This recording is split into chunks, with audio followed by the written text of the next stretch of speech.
Ер нь бөөр орлуулах эмчилгээ 3 төрөлтэй бөөр шилжүүлэн суулгах. Гемодиализ буюу аппаратаар цусын шүүх, хэвлийн диализ гэдэг одоо хэвлийн гэлтэй альсын осмос даралтаар цусын шүүх гэсэн энэ 3 төрөл байдаг. Монгол улсад бол 3 төрөл гурлаа бий.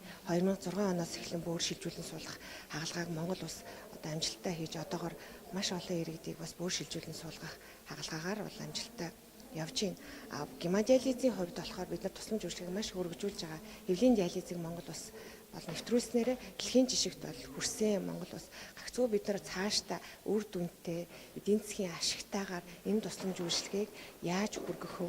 Багаар яаж үзүүлснээр тухайн тусламж үйлчилгээний чанар болон тухайн хүний амьдралын чанарыг сайжруулах вэ гэдэг тал дээр мөн тухайн диализийн хэрэглэгдэж байгаа уус мал шингэн болон хэрэглэгдэж байгаа эмнэлгийн хэрэгслийн одоо чанарт нь шалгуур гаргах, стандарт гаргах, эмчилгээний онцлогооны заавар гаргах ажил дээр бид нар энэ жил бол түлхүүн анхаарж байгаа. Гэхдээ ард иргэдийн хувьд бид нар бас анхаарах зүйлүүд байна.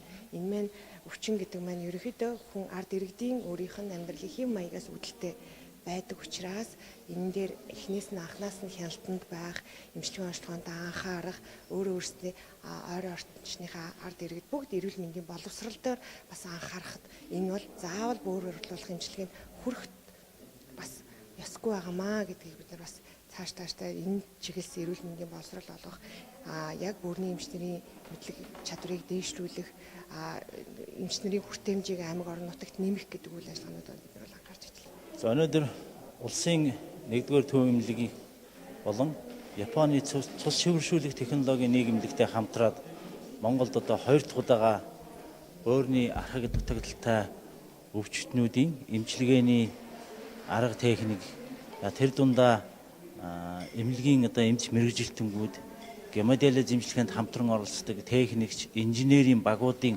хамтын ажиллагаа юм сэдвт ийм сургалт семинарыг зохион байгуулж байна.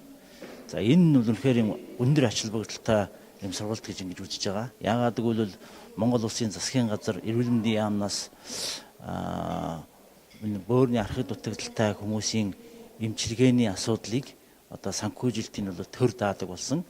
Жишээлх юм бол одоо бөөр шилжүүлэн суулгах хаалга, хэвлийн диализ, гемодиализ эмчилгээний зардлыг бол төрөөс одоо даадаг болсонтой холбогдуулаад ганцхан улсын эмнэлгүүд биш одоо дүүргүүд, орон нутгийн эмнэлгүүд, хувийн хөвшлүүдээс энэ гемодиализ эмчилгээг бол хийдэг болоод байгаа.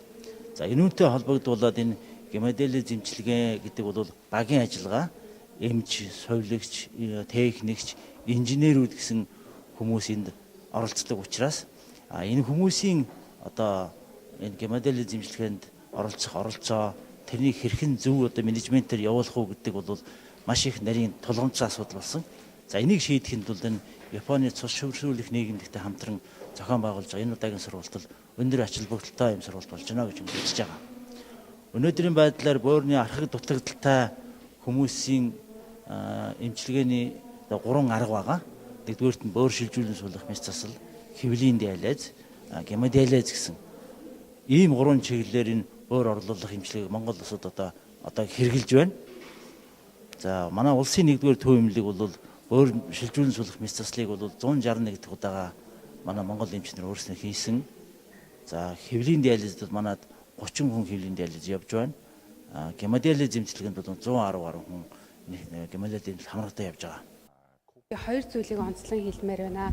Нэгдүгээрт нь болохоор энэ гемодиализийн аппаратыг ажилуулахад хамтын ажиллагаа аюул маш чухал багийн тоглолтоор байдаг. Энд дээр нь болохоор эмч, эмнэлгийн инженер, совилогч, техникч, тэгээ хөдөлгөөн засалж, хоол зөөч гэх ингээд олон хүн хамтдаа ажиллаж хүндээ тусламжийг чанартай аюулгүй хүргэж өгдөг. Нэг. Хоёрдугаарт нь энэ гемодиализийн машин маань өдөр тутам шалгаж тэрний яг үзүүл техник юм зөв явж гэнэ үү? Тэр нь аюулгүй байна гэдгийг байнга шалгадаг юм байгаа. За Монгол Японы хувьд ялгаатай зүйл юу вэ гэхээр энэ дээр хамтын ажиллагаа аюул хэрэгтэй байна. Энэ мэргэжлүүд хоорондоо хамтарч ажиллах хэрэгтэй байна.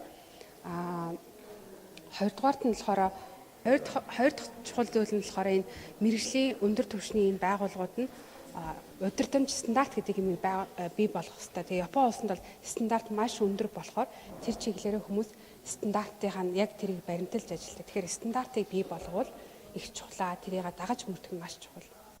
Гималиалын дэмжлэгээ гэдэг нь авангаа ухааны хөгжил энэ дундаа техникийн ухааны одоо хамтарсан гималиалын дэмжлэгийг даадаг болсон одоо тэр хариуцлага болсноор орон нутаг, хөдөө орон нутаг инженерүүд энэ гималиалын дэмжлэгэнд оролцож байгаа хөгжүүлэлтүүдийг And now it's more common in Mongolia.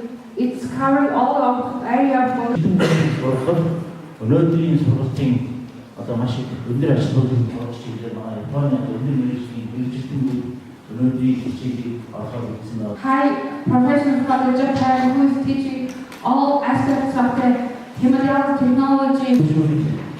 технологийн хамтран зохион байгуулж байгаа Гималиалын дэмжлэгийн Гималиалын дэмжлэгээр болсон болж байгаа энэ өвчлөлтийнхаа таашны одоо улаан The number of patients with end-stage renal disease is increasing remarkably. So I would like to invite you to come.